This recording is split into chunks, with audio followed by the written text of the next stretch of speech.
In this video, I want to introduce Altair, which will be the most important Python visualization library for Math 10. And here I've imported it, and I'm using the abbreviation ALT. And I want to warn you that the syntax takes a little while to get used to, but once you get used to the syntax, then you'll really appreciate the flexibility that comes with it. So here's the basic syntax. Do alt.chart with a capital C, and then inside the parentheses, you say where the data is going to come from. And in this case, it'll come from this data frame df. So I'm going to put df inside the parentheses. And here I get this error, and the error says mark is a required property.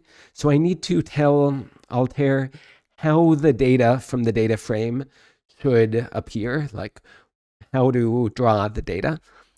And so the way I'm going to do that is by having another period at the end of this and then saying mark. And you can see there are a lot of different options here.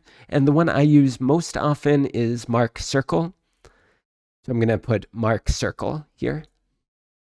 And that worked. I didn't get an error, although it's a little silly at this point because it's just this single circle here. And it doesn't really have anything to do with the data frame. And so let me just quickly look at the data frame. And what I need to tell Altair is how should the data from this data frame, how should that get encoded into visual properties of this chart? So let me show you how we do that. We add a dot encode to the end. And now I'm going to say, for example, x equals. And so x is going to be a visual property of the chart. In this case, it's going to be the x-axis or the horizontal axis.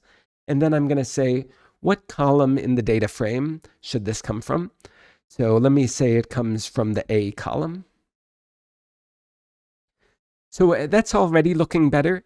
Like I have 0, 1, 1, 3, 4, and I have points showing up at 0, 1, 3, and 4. Still doesn't look very good, so if I want to make it look a little better, one thing I can do is also encode the B column. And the most obvious way to do that would be to encode it in the vertical axis or in the y-axis. And so now, for example, if we look at these two points corresponding to A equal to 1, they have B equal to -2 and B equal to 6.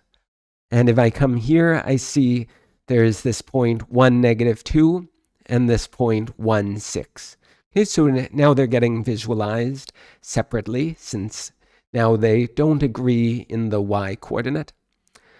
There are lots of other visual encodings we could do also. For example, I could say size should also come from the B column. And so now the biggest of the points is this one for A equal 3 and B equal 20. And so that's corresponding to this size equal to 20 here. Another thing I can do is I can add in a color. So let's say color should come from the A column. And so because it's such a small data frame, it doesn't look that exciting. But just for example, the lightest color is down here for the A column equal to 0. Okay, and that corresponds to this lightest color here. So here, like the points are getting larger as we move from bottom to the top, and the points are getting darker as we move from left to right. And maybe just as a preview of how things can look quite different is if in here I add something that's going to look sort of like magic at first. If I put :N here in color, then suddenly I have these completely different looking colors. And what is that corresponding to?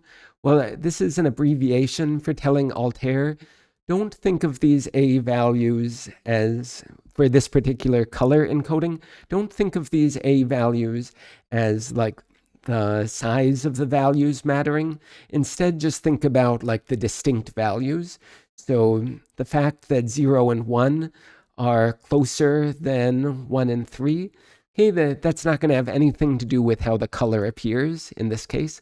This n, it stands for the word nominal. Whereas in this case, the fact that 1 and 3 are further apart, that corresponds further apart than 0 and 1. That corresponds to the fact that these two colors, okay, here where I didn't have that :n, these colors are like more different than these colors for a equals 0 and a equal 1. So this was just a like quick introduction to how you can encode data values from the data frame, how you can encode those into visual values in an Altair chart. And in some of the next videos, we'll use a like much bigger data frame and with real world data and with more columns. And then the charts will start to look more sophisticated.